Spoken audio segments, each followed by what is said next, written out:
But if you're doing something like the ears, you don't need to have like super thick foam for the ears. You could do thinner foam for that.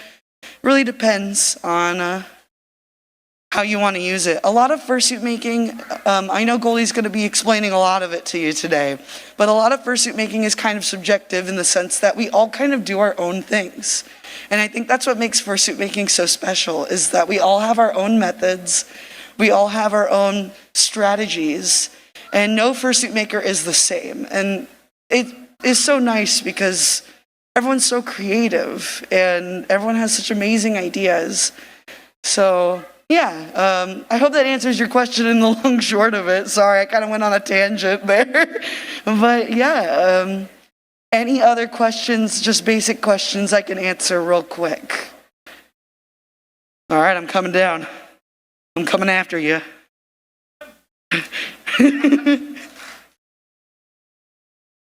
All right, what is your question, my friend? So I'm turning my dad into a furry. So I'm so sorry. He has claustrophobia. So how would I go about making a suit for him? So this one's a tough one. I would say if you want to test out, if you are making the fursuit yourself, I would say make the lining of the head first. See how your dad feels with it. If you have a fursuit head already, try that too. That would probably even be the better option. You wouldn't even have to make anything yet. Try to see how he feels in a fursuit head for like long periods of time. And if it's a no-go, I would suggest probably not doing that, because it's hard to gauge like what makes someone comfortable in that situation and what doesn't, based off the different methods you do.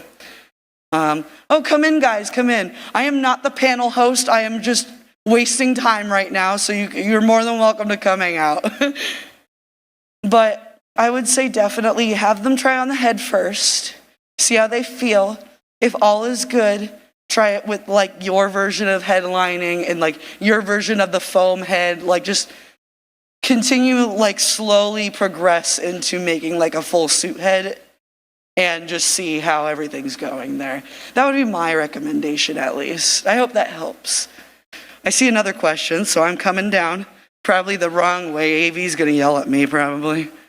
But yes, how can I help you?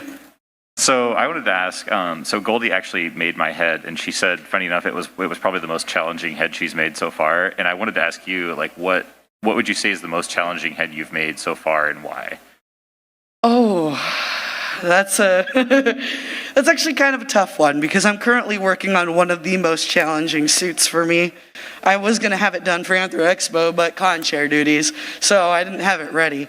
I would say it's that one of the suitors is actually here. Wiki Wolf was probably one of my most challenging heads, and the reason for that is because, and Wiki Wolf's actually one of the other guests of honor, funnily enough. Did not plan that, don't worry. But I had to redo the ears 4 times because I was misunderstanding that whenever I sewed the ears, it was pulling in more fabric as I was sewing. So the ears were like an inch too short for the head when I had the fur ready. So I'd have to get rid of all of it, redo all of it again, see if it was enough. Nope, had to do it again. And this was 16 pieces every time of fur, because all the ears were striped, like all the way across. I also was doing piercings for the first time, so I had my partner work on piercings with me. We made like magnetic snake bite piercings. We made like magnetic plugs where you can like change the different like plug. So we were trying to do something really cool. Yeah, that took a month of just trial and error. I think at one point we had disintegrated styrofoam by accident, and we're like, we got to go back to square one on this because it is disintegrated now. Wiki Wolf was definitely one of our more challenging heads, because as much as I would like to take credit for all the suit work, I do work with my partner Jack, who is working at the table downstairs, Top Dog Studios. So if I can get a round of applause for Jack, he's pretty great. Thank you, thank you. But yeah, I've made a lot of different challenging suits. To speak of the one that I'm currently working on that's really challenging, it is a dragon fruit themed tiger dragon. And I think it's got 80 different pieces for the head alone that I've been sewing together. And I had almost all of it finished, and I'm like, there's no way. There's just no way I'm gonna get this done and then drive all the way here. Could not do it. I do see a question in the back. I will handle that one first, and then I'll come back to the front. Hello, oh my God, you're so cute. What is your question, my friend? How do you make, like, which eyes are the most high visibility for you? Like, what do you suggest to have a better range of motion in a fursuit head? Are you talking like the differences between 2D and 3D eyes, or like the specific mesh? Like, specific mesh or specific build, how do you create, like, the best field of vision for a fursuit head? Okay, that's a really good question. Personally, as much as a lot of people really like to use buckram, I'm a buckram hater. I'm probably one of the only ones. I don't like buckram because I feel like it's nice to work with and it's nice to paint, but it's not nice for visibility. And visibility is pretty huge being in a fursuit, because I mean, I'm wearing glasses. I'm not gonna be wearing glasses in my fursuit, so I wanna be able to at least see somewhat outside of my fursuit, you know? So I actually use a screen mesh. It's kind of like the things you would find on like sliding glass doors. I have like a vinyl mesh that I use specifically for my eyes. Another thing I've been seeing a lot of recent makers use is like PVC fan, like PC fan mesh, like fan mesh for computers. I've seen people using that recently, and they will specifically use that for something called dye sublimation. And what dye sublimation eyes are you have a printer, you digitally draw the eyes, and you print it onto the mesh, and it's good to go. And it makes me so mad, because I sit there painstakingly painting these eyes, and I'm like, these darn kids with their printers. Not fair.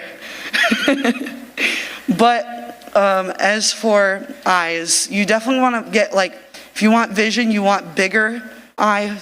I could actually, come on, Goldie, it's your panel. Come over here, Goldie's here, everybody. Oh, do you need help? Oh, you made it. So, as an example, for visual reasons, Goldie's eyes have really big, really big pupils, I guess, irises, I don't know. Lookers. And that helps with vision a lot, is having a large range of vision like that. Although Goldie does have a bit of a blind spot, and that's also a thing you have to consider with fursuit making, is seeing what vision you have. And you can do that while you're fursuit making too. You can try on the head multiple times, be like, okay, this is how much I can see, what can I change, you know? I'm gonna let you have this, because this is your panel. Come up here and talk if you want to. I mean, if you want to. But everyone welcome Goldie, our guest of honor, who's doing the fursuit making for beginners panel. I don't know what you just said. Yes. Yeah! Sorry guys, we had a little scheduling error, so we're good though. My name's Goldie. I've been making costumes since about 2010, and I've been making fursuits since past 2 years. I don't want to math right now. I used to make a lot of cosplay and sewing, and then I started looking into fursuit making, and when I was looking online, it was really hard to find tutorials on how to get started to making fursuits. And it's an entirely different beast, sorry for the pun, than making garments. So welcome to beginning fursuit making. My iPad is dead, so I don't have my panel with me, but we're just gonna talk and vibe and have a great time together. And Cass is here. Cass is making sure I don't fall off the stage. Yes. So some of the first things to consider whenever you are starting fursuit making is the sewing machine. A lot of the times, whenever you look at sewing machines, like at Joann's, you are looking at sewing machines that are geared towards quilting or garmenting. So those are going to be more geared towards really, really thin materials. And fur and fleece and minky and foam gets really, really thick really, really quick. So you want to make sure you're looking at sewing machines that are heavy duty. I have broken so many sewing machines that it's not even funny. Please do not be like me and learn from my mistakes. The one that I recommend for beginners is going to be the Singer Heavy Duty. It runs around $200 to $300, so it's at an excellent price point for beginning makers. Whenever you start and you're getting your supplies, things are expensive at first, so I am sorry about that. I wish I could make them all free. It's just one of those things. But make sure you're getting a really amazing sewing machine. If you're wanting to look at other models, make sure it has at least a 1 amp motor, because without that 1 amp motor, it won't pull the thickness through and it'll break your machine. And then you'll be like me and be at the machine repair store every month going, hey, I broke it again. I don't think they're gonna let me back at the Bernina store. I was there every other week over the summer when my Bernina broke. Yeah, I'll be right here. I hope. I don't want to fall. Stay there. Another thing to consider whenever you're just starting making fursuits is you don't necessarily have to start with the heads, since the heads are a little bit more challenging. The best thing that I like to make first is your tails. So tails are super fun. You can wear them with or without a fursuit. I just run around with my Goldie tail when I'm at a con all the time because it's fun and I like it and it's big and it's pink. And they're going to be some of the more easier things to start out making to build your confidence to make more complicated things. My least favorite thing to make right now is hands. They're very, very complicated. But yeah, whenever you are starting out, make sure you're also starting out with some good quality fur. My favorite suppliers are Big Z, Hal Fabrics, and FursuitSupplies.com. Fur runs around $20 to $30 a yard, but whenever you get that high quality fur, it's going to have more of the nice thick fibers packed in. It's going to look nice and soft and smooth, and whenever you cut or shave it, it's not going to have bald patches. And I want to make sure y'all's fursuits are looking absolutely amazing whenever you make them. If you're local to Oklahoma City, the OKC Fabric Market is actually a partner of Big Z Fabrics, and they carry Big Z fur in Oklahoma City. They're located on the north side of town, I think on May. It's absolutely fantastic. They are really great with working with people, and they're really, really friendly towards costume makers. So it's nice to go in and be able to talk to them.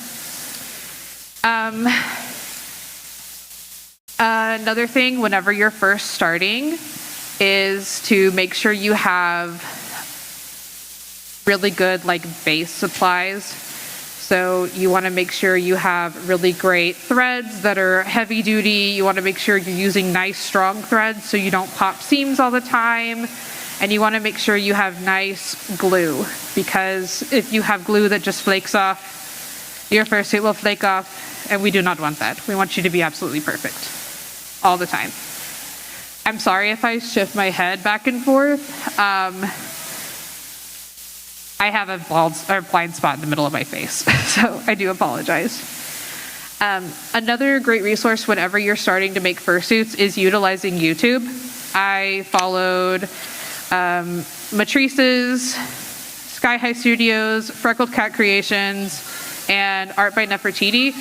And they have so many amazing tutorials that are available on YouTube for free for whenever you're learning how to make fursuits, and that's how I personally started to learn how to make them. But I still go up to other makers and go, hey, how did you do that? Because I cannot understand with my brain right now. Those are all amazing resources. You can also get things like the supplies to make them from other fursuit makers. There's a website called Dream Vision Creations that has amazing fursuit pieces like resin claws. I got some on my feet too. You probably can't see my feet though. They also sell things like cast foam head bases, so you don't have to make the head base yourself. I like doing that because I'm very bad at 3D concept things. My brain only works in 2D. And they have heads, jaws, fans, all of that good stuff to get you started on making your fursuits. Sorry, I just have lights in my eyes, so it's hard for you to see. I'm just like, Did you want to sit? I can't. I'm good to stand. I can't sit. I'm a little too big. Whenever you, I don't fit in a chair. Also, whenever you start fursuiting, what I would consider and what I did when I started is start with a partial fursuit. So your partial fursuit is going to be a head, paws, and a tail. Sometimes you can get arms on there or feet, but that will give you a good baseline experience with fursuiting before you move on to the bodies. Because the best thing about the bodies is they get very, very warm, very, very quick. And you kind of have to build up your tolerance so that you're safe inside of your suit. I say this on all of my panels. You are the most important thing, okay? Remember that. You're the most important thing. If your head needs to come off for your safety, if you need to breathe, if you get too hot, take it off. Always be safe in your fursuits. I don't care about anything else. I just want to make sure y'all are safe. Most important thing. There's only one you. You can make another fursuit. When it goes for bodies, so a lot of the times the bodies come in two different styles. There's going to be digigrade, which has this nice like curve to it. It looks more like an S curve, like a dog leg. And then plantigrade, which is just your regular old people leg. Cass, please show us your regular people leg. Everybody clap. Everybody clap for Cass's leg. Thank you. You're so amazing. In lieu of a bodysuit, another wonderful thing to make or purchase from another artist is going to be a kigurumi. A kigurumi is a fleece kind of body that looks like your fursuit. I love my kigurumi. I love it so much. I think they're so cute, and they're a lot more cool and comfy. As for fursuit safety, you always want to make sure that you have a handler. Mine ran off. What? My handler ran off, so I'm not following my own rules. Don't be like me. I can break my own rules. You can't. Cass is my handler. Cass is keeping me from the death. Just don't walk any further. No. Hey.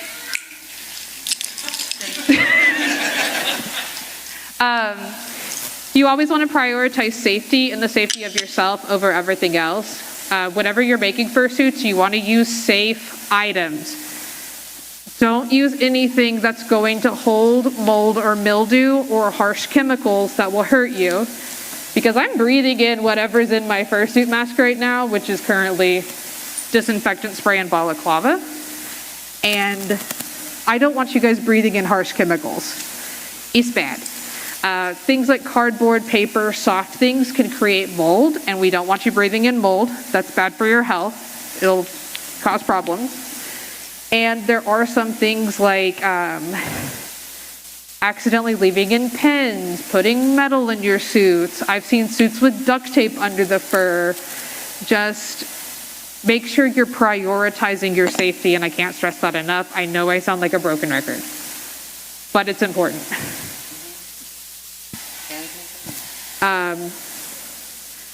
As well as the other things, whenever you're prioritizing safety in your suits, I did this and I messed up, so I'm going to call myself out. I thought it would be a great idea to make elastic bands and wrap them around my padding. I cut off my circulation. I didn't have friends. The cosplayers weren't helping me. I was alone. Can you hear me? I tried. I'm not allowed to. No, you're allowed to talk, but Goldie, you have friends, and now you guys all have friends. We're right here for you. At the time I did not, but now I do, and I know better not to do that. So guys, don't do that. Be mindful of your joints as well. You want to make sure you can move in your fursuit and it's not too tight. You want to make sure when you make, if you're making a bodysuit and you're building your duct tape dummy, you want to stand at an A. with your legs bent a little bit. That way, when you're building your body, you can move up and down and side to side. Because if you T-pose, you can't go down. And if your arms are flat, you can't go up. And it's not fun being a penguin. But then you can't give hugs. I want a penguin hug. Those poor little birds. As far as making the bodies goes, the best thing to have, and just to have in general if you're making costumes, is a duct tape dummy. Go to Lowe's and buy a painter smock with a zipper down the middle, and then have a friend or 2 or 3, because you don't want to get stuck in a duct tape suit. It's not a good look. Have a duct tape party where you guys tape up a body, and make sure you don't tape the zipper. And then how you get out of it is you gently cut the wrists right here, and you gently cut the ankles, unzip it, and slither out like a snake. Make sure you have a friend, because you can't get hard to reach areas like your legs, and you want to make sure you're taping your entire body. You also want to make sure you get out, and if you're having any safety issues, you want to make sure somebody is there to help you. My last duct tape dummy took 4 hours. It's a process. Is this working now? I tried. One thing too with duct tape dummies, because I work with them a lot while making bodysuits, is I just wanted to say, it's okay for your friends to touch weird spaces when you're making a duct tape dummy. Don't be weird about it. Please just duct tape that part, because you know when I'm working on it, I might make that area a little too small because people were a little too nervous putting tape around that area. You're okay. It's fine. Just do it with someone you trust. Consent is key. Make sure you get those spots that are uncomfortable, because it does matter a lot when you're making fursuits or getting a fursuit done, to get the spots that are uncomfortable so you can squat. I've had duct tape dummies where people can only go like this because they just didn't give enough room, didn't give enough space. They had to waddle. So I usually... Sorry. I can't see good. Whenever I'm taping somebody, I'm usually like, hey, I'm about to tape your butt now. Is that cool? And they're like, yeah, go ahead. We're good. Whenever I do duct tape dummies as well, I save the joints for last, because whenever you're standing there for 4 hours, you don't want your arms to be locked out for that long, and it's not good for your circulation. I always keep my knees bent a little bit as well whenever we do that, just for that safety aspect of it. All right. I don't know what time it is. I was a little late, I do apologize. All right, let's do questions. If anybody has any questions. If we run out of time, find me. I will be here tomorrow as well. I have a booth in the dealer's den. I can talk for like 8 years. Help with questions too. Thank you. We have a new mic. We have a mic. Give it up for the mic.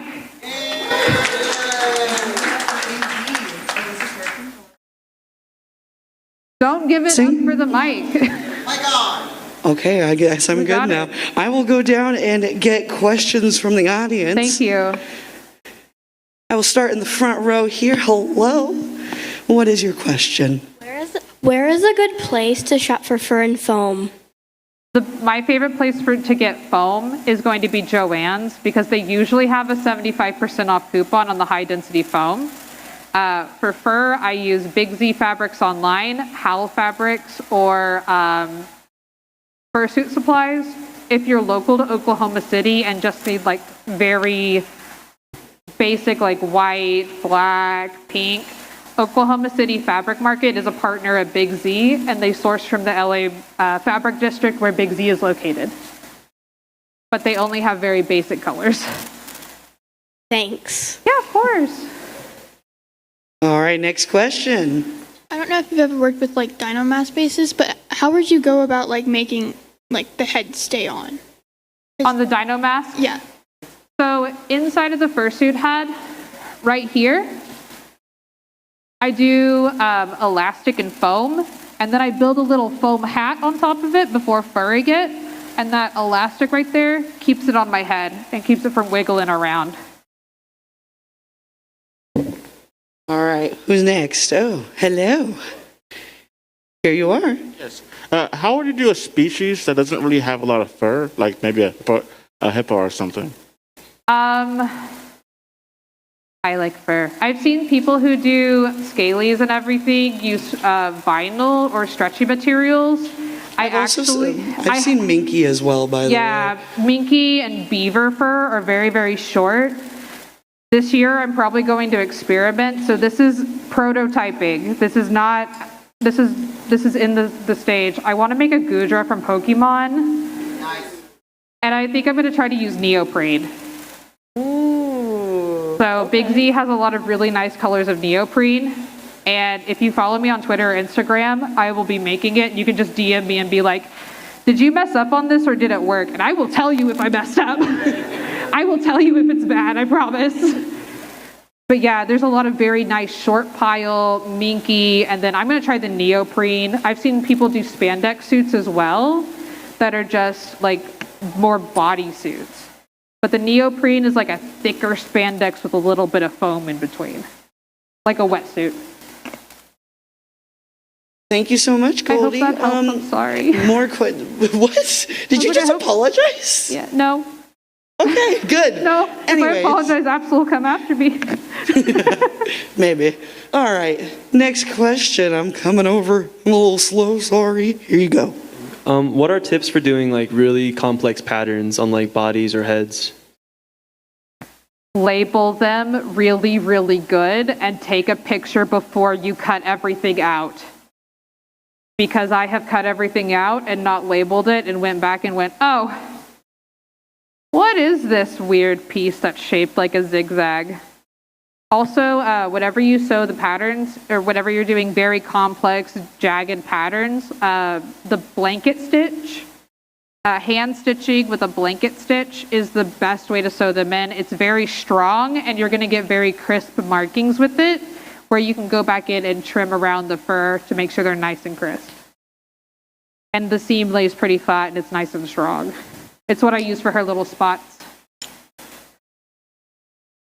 But yes, I can't explain how to do a blanket stitch because I have to have like it with me. But if you look up blanket stitch tutorial anywhere, you'll find a video on it. And that's how I learned. Kind of off topic. I kind of talked about this in my Fursuit Tale speed run last night, but I have literally learned the most random like fursuit maker tips from watching like completely unrelated tutorials. I learned how to hide the knot of a seam through a blanket making tutorial. And I was like, oh, I can use this. And I ended up using it for like my tails and my feet. And it works really well. So the best tutorials I learned to put on bias tape were for making pot holders. Oh my God, that makes sense. So yeah. Fursuit making's so weird, guys. All right. No, more questions. Words are hardy. I'll go down. I'll make sure I go in front to back. Or at least I'll try. Side to side. Thank you so much for helping me, Cass. So I had a question about making fursuit hands or paws that are accessible for like sign language. Or experience with that, or anybody? So you would most likely need a 5-fingered slim hand paw. And I would use that search tutorial, the 5-finger slim hand paw, when you're looking for patterns or glove making patterns.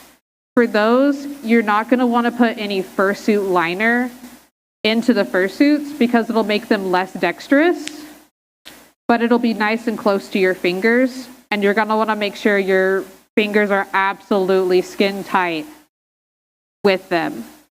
I try to sign a little bit with Goldie, but it's usually just thank you. Thank you and eat. And hot. and hot. And warm. Just like hot. And I don't know. It's fair. That was an excellent question, by the way. Thank you. Thank you. Who's next? Oh, I'm going this way. I also love my slim paws that I have. They're I'm coming from amazing. behind. Don't be scared. All right, next question. How long does it take for someone to make a fursuit like yours? So it varies from maker to maker. I work an office job 40 hours a week, so I don't have as much time. And I've gotten pretty quick at sewing, but I would say typically what I've seen from most makers is either 2 weeks for a full body or 6 months for a full body. It just depends. But whenever you're starting out, it's going to take longer because you haven't defined those skills yet to make it go really, really quick. Even like making things for my booth this time around, 6 months ago, I was like, dang, I was super slow at this. I've gotten really quick. The longer you're making and practicing and just keep practicing and keep going, the quicker you're going to be. But it just depends. It also depends on how much you like to sleep. Because sometimes I stay up all night sewing. All sleep. Exactly, right? We don't need that. I have a Monster Energy drink. Oh. I didn't know this was a competition. Well, thank you so much. Thank you. Are there any more questions we can get to? Oh, they're all oh, hello. You're right behind me. You're easiest. All right, here we go. Any tips on adding long appendages like horns or long ears to a head that helps them stick? So whenever I'm putting my ears onto my suit, I glue down the foam. And since foam is not like very porous, I use a little X-Acto knife and I do cross hatching on the bottom to help that glue seep in there and get nice and thick. Has anybody cut a mango? Make them look like a mango. Then after I glue it down, I take a very thin strip of fleece, like a 1/4 inch to a 1/2 inch thick, and I sew it, or I glue it all the way around the outside. That way, it doesn't move. She don't move. Now, her ears don't wiggle, which is fine because I didn't want them to wiggle. But if you're wanting to do more wiggly ears, I've seen a lot of makers attach them with elastic around the side so that they can move. Also, when I put horns on, I usually just stitch them down with very, very thick upholstery thread so that they are not moving. And I make sure my stitches are pretty close together to strengthen them instead of being far apart. And do you do it with a ladder stitch? Yes. On the top of the head when it's like already done? Yes. All right. So it's a ladder stitch / Muppet stitch. If you search ladder stitch or Muppet stitch tutorial, it's the same thing. And it's a hand stitch that creates an entirely invisible seam. It's what I use for her little cheeks. So like where the meat meets the fluff, there's a stitch down that, and it's really nice because you can't see it. It's really good for like closing up seams on things like plushies too. It's actually used a lot in plushies to finish them off because you stuff them and then you're like, what do I do? Yeah, you don't want a flappy flap. Yep. All right. Next question. I see you right behind me. What's up? When you are sewing things together, either with machine or by hand, are you matching thread colors, or are you off the top fur? I know very rarely the base can be different. Or are you using more of like a clear invisible thread? I hate clear invisible thread with every fiber of my being because it is not very sturdy and it knots up really, really, really easy. For sewing through my machine, I try to match the fur color so that you don't see like white or black peeking out. That really elevates the suit and makes it a more higher quality suit and helps with finishing your seams off.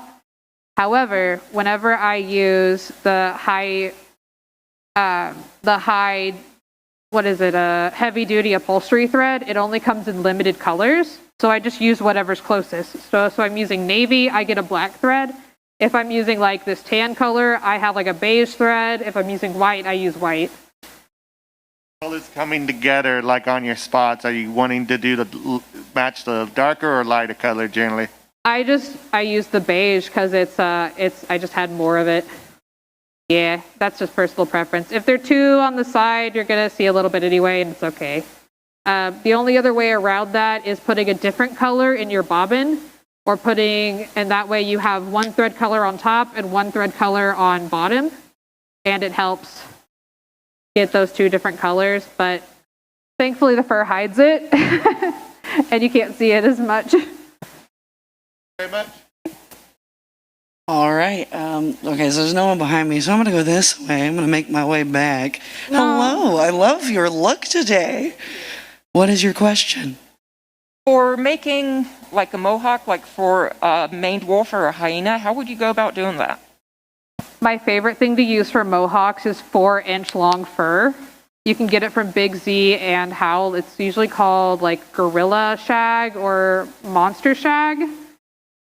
You can build a mohawk out of foam, like a strip of foam that contours to the head, and then sew those guys together. Sew it together, pattern it, make sure that all of the fur is going the correct direction. And then when you put it on, you can brush that long fur out. You have a super punky dude that has like super long hair. West Custom Creations just did a hyena with that 4-inch long fur. So if you need an example, that's a great resource. She also makes really good bases. So true. Thank you. Of course. All right, I see you over here. What is your question, my friend? I have a persona that needs like very clear and distinct lines. How would you go about sewing that in the pattern of your bodysuit? So if you're with the distinct lines, after you're done sewing, you can go through and actually trim the tops of the fur to make them more crisp. It's very, very difficult, and it takes a little bit of time, and just make sure you're going slow and brushing your fur every time. The cheater way is to use a shorter pile fur. I am a cheater. I like short piled fur. Me too. So I have a dragon that's being made, and she's covered in stripes, and I chose a 1-inch pile fur instead of a 1.5 to 2-inch to make those stripes more defined. But yes, you'll just have to grab tiny little scissors and cut gently around it. All right. Thank you. Next question we have over here. I gotta go. Not only are we fursuit makers, we are fursuit hairdressers as well. So yes, I always feel like I'm like a groomer. Hello. Hi. My question was, what is your preferred filling for like the legs? I use polyfill because it's easy to take out and restuff whenever I need to wash my suit. I haven't done it on this body yet, but on my next body, I'm going to be sewing in pockets and then just pushing the polyfill in there. I also like it because I can fluff it up a little bit. It doesn't get crimped down as easy. But just as a reminder, all of the foam and polyfill is rather worn. But yeah, I've seen a lot of amazing makers use the high density foam. I just personally prefer the polyfill because it's easier. And if I flop on the ground, I'm not stuck and it just squishes with me. All right. Are there any further questions before I yeet off onto the stage? Well, nope. I have to stay here. And if you think of something later, just flag me down. Yeah, absolutely. I like talking. How can I help you? I just had another one. So like, what are the best, or what foams, like what types of foam would you prefer for like heads, horns, ears, paws? So for the heads, I like to start with a thicker high density foam, like 3 to 4 inch, and then carve it down. I actually use cast foam head bases most of the time, which are cast with a polyurethane 2-part expanding foam. It's about the same. The polyurethane expanding foams are going to have a little bit of a smoother finish whenever you're done, but carved heads are still absolutely amazing. They're beautiful. I think Lemon Brat still uses carved foam bases, and they're just absolutely gorgeous. I know Phoenix Nest carves all their bases too, which is bonkers to me because I would never. For the back of the head, I like to use 1/2-inch foam because I like it nice and snug to my head. And then for the ears, just depending on the species, I use 1-inch or 1/2-inch and build up. So I'll use a 1-inch as a base, and then I'll build that up. Goldie's ears are actually 5mm EVA foam with 1/2-inch upholstery foam built around it. That's why they don't move. Yeah, EVA is a pretty solid foam. You're going to see it used a lot on things like feet paws. I don't know if yours specifically has it. Yeah, that's EVA foam right there. So you'll see it for the bottom of feeties. And you can use them for ears. I have used them for a cat one time. I feel like cats just, it's easier that way. I also use it on my tail caps, even the small nubs. Mm-hmm. And that's going to make your tail nub on the end more sturdy and more durable for long time wear, especially if people yank on your tail, which will happen. Yep, especially the kiddos. But speaking of that, I do a very similar method where I also cap the tails, and it just has a more flush look to the back. Because a lot of people will use, they won't do anything for the back. They'll just sew the backing on there, like the fabric, which they use fleece or minky or what have you, and the elastic. And there's like this like bulge sticking out of like the polyfill, like trying to come out of the tail basically. And when you're wearing that, it pokes outwards, so the tail's like sitting like lumped out. But when you have an EVA back, it's pretty much this solid flat piece that holds the tail in a specific spot and looks completely seamless on a bodysuit like that. Also, instead of elastic, a lot of makers use elastic for tails. I like using nylon strapping because it doesn't degrade and sag as quickly as elastic. This is true. But some people like elastic because you can just wiggle really good with it. This tail actually has a channel sewn through the side with an invisible stitch, and I have my belt going through the actual tail and pulling up against my body. This is a good method for big old tails and Dutchy tails, floor draggers, protogen tails, anything big. The big beefy boys, as you will. Or you'll be saggy. Mm-hmm. Any further questions? Hello, yes, what can I do for you? How do you wash your fursuit? Very carefully. Whenever you are washing a fursuit, you want to make sure if you're buying it from a maker, your maker should send you instructions or be able to communicate with you on how to wash it. For heads, there's two methods. The first method is soaking your entire head, cleaning it up. I always put paper in the eyes, getting it a nice good soak, cleaning it with your soaps, taking it out and drying it. Have a fan inside your fursuit head the entire time to dry it out or it will grow mold. We don't want to inhale mold. We want to be safe. My favorite method costs about $100, and it's called the Bissell Little Green Machine.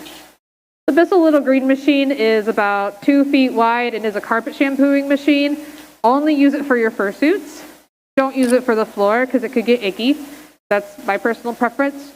And it's a hose, and you can spray your fursuit down and then use that hose to suck up all the water.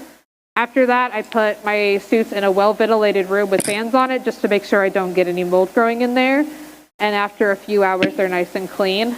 As for small parts like hands and paws, the hands and paws that I make are machine washable. I've washed hers so many times. I put them in a garment bag that I got off of Amazon for like $10. And I throw it into the washer on cold with low spin.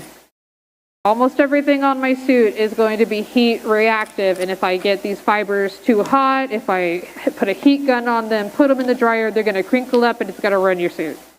Please do not ruin what you have worked so hard to make. It is not a good feeling. I do that with my body as well. I put it in there on low.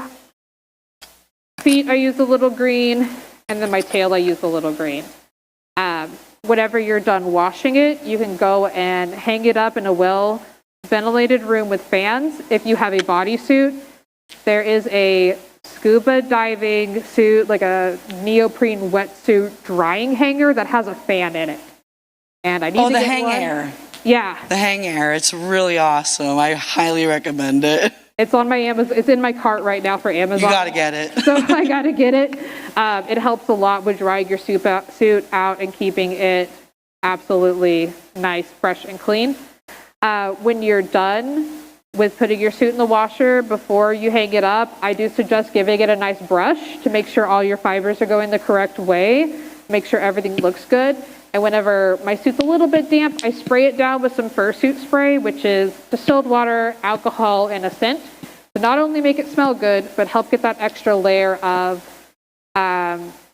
decontamination and sanitization with the alcohol. As for soaps and detergents, I don't use what most people use. I have skin problems, so I have to use very, very gentle stuff.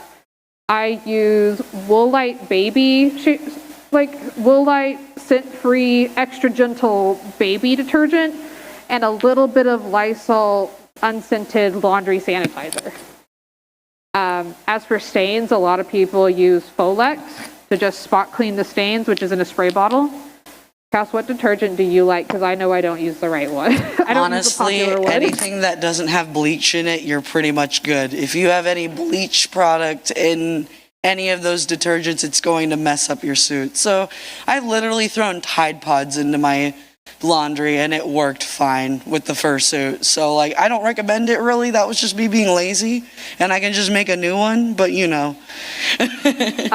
Also, I do recommend anything dye-free, because if you have a nice all-white fursuit and you pour blue soap on it, there is a chance that your fursuit will turn blue. Dabba-dee-dabba-die. Maybe. I just have anxiety, and I'm like, this has to be done with no dye, or else she will explode. Dabba-dee-dabba-die. Yes, and that she will die.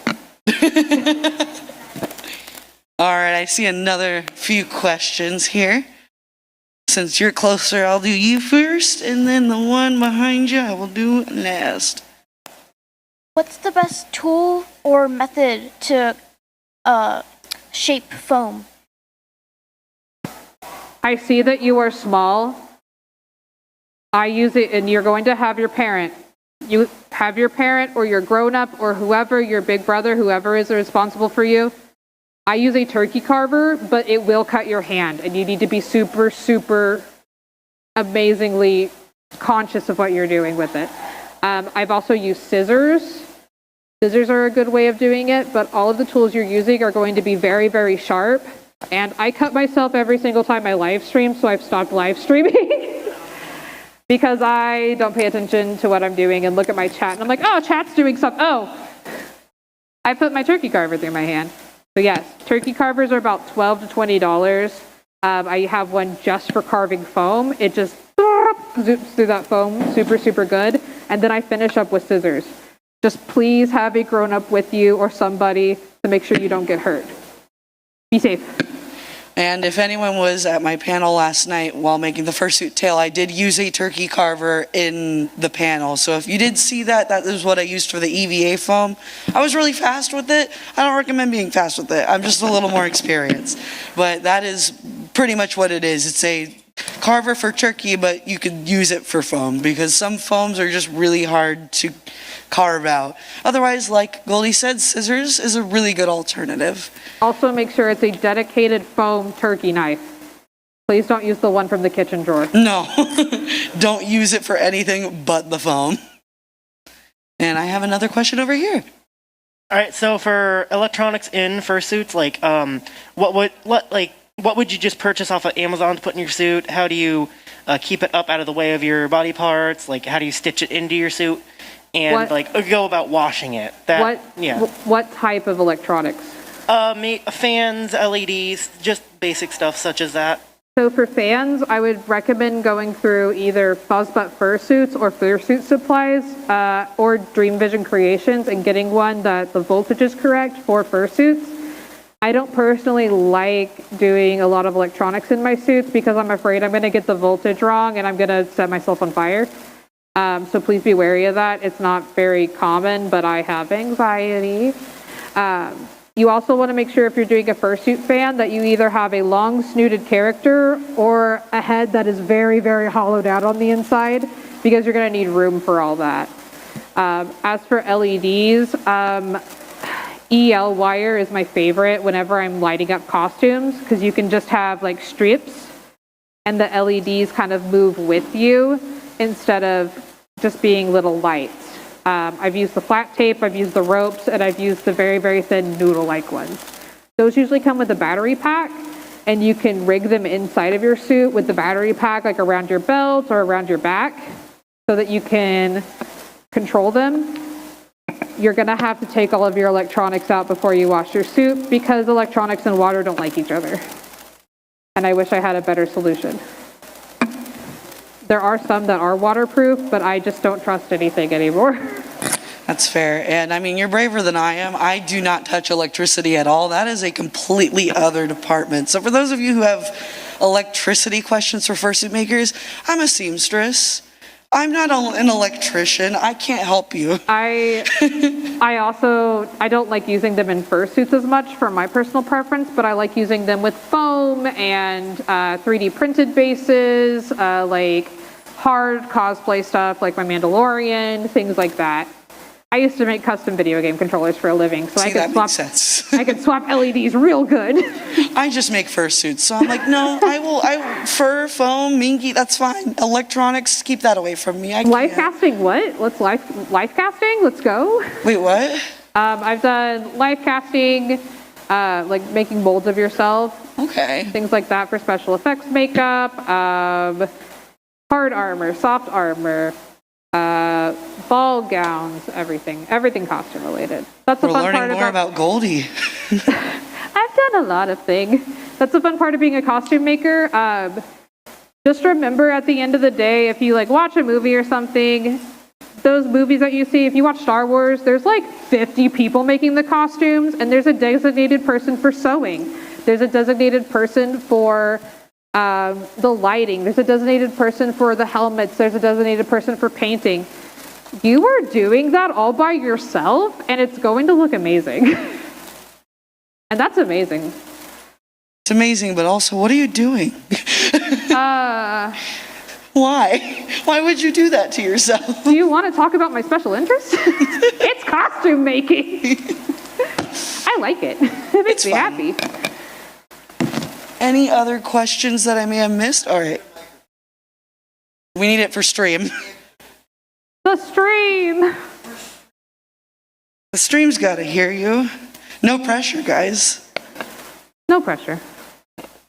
I didn't know we were streaming What until this is second. your dream fantasy fursuit?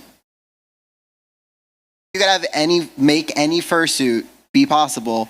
What character would you be? I really want a Gudra. Oh, you did talk about that. I love Gudra. Gudra would be so good. I actually, my favorite character that I've had her for over 10 years. I commissioned her through another maker. She's going to be done next month. So I'm very excited. I'm going to cry. So yes, she's a big yellow dragon that looks like a banana. But other than that, Gudra, I would also really like to cosplay Zeb from Star Wars Rebels. I love him. I love big creature suits. Anything that's just a creature, I like it. The monster dude from The Relic, Velociraptor. Those are some interesting choices. I like horror a lot. I know it doesn't look like it. You look so cute. Thanks. It's a lie, guys. I like scary movies. I like Godzilla. You and my partner would have so many conversations then. Jack is my bestie. What? Jack is my bestie. It's so true. We do have 7 minutes until panel's over, so. Did you talk about fur directions? No. All right. I only really answered some questions real sorry. quick. No, you're fine. Don't be sorry at all. You had to look all pretty. Sorry, it's a cat thing. So another really important thing that I did not realize until I started cutting out fur and patterning everything was your fur direction. So on real life animals, the fur typically goes down towards the hands and like out towards the side. So whenever you're patterning a face, I usually start with the nose and I make sure my fur is kind of like a radial pattern outside. So all the fur direction is going this way. So as you can see on my hands, you see how all the tips face down? The tips on my big clips? That is the fur direction. You want to make sure it's going the correct way because that's whenever you brush it and put it on, you're not going to have one weird cow lick going the wrong way. You're fine, keep going. I usually have to stop and think every single time I pattern something, which way is the fur going? I mark an arrow, which way it's going so that I can cut it out correctly. And then I usually look at my arm or a picture of a dog or a cat and I go, okay, which way is the fur going? And I make sure that I reference it before I cut everything out. Omnom is being... Omnom. Omnom. What does that mean? You know what it means. I have no idea what you're talking about. But yeah, that's the most important thing because I can't tell you how many yards of fur that I have wasted because I've cut it the wrong way. Yeah, fur direction, and also as a seasoned maker, I still mess up. There will be times, like I think Cass's hair, when I was making it, I had to redo it like 4 times because it kept doing the wrong, like I would get it down and I would pull it out and the hair was like going the complete opposite direction because it was supposed to go like down like bangs and it was going up and it just looks so silly. And you just stare at it and like, how? Why? And you're like, this is a rookie move. Like, why am I doing this? And then you do it again and you're like, really? I messed up again? It happens a lot when I'm streaming, specifically, because and like you said, you're paying attention to people in chat and you're trying to answer questions while you're working at the same time.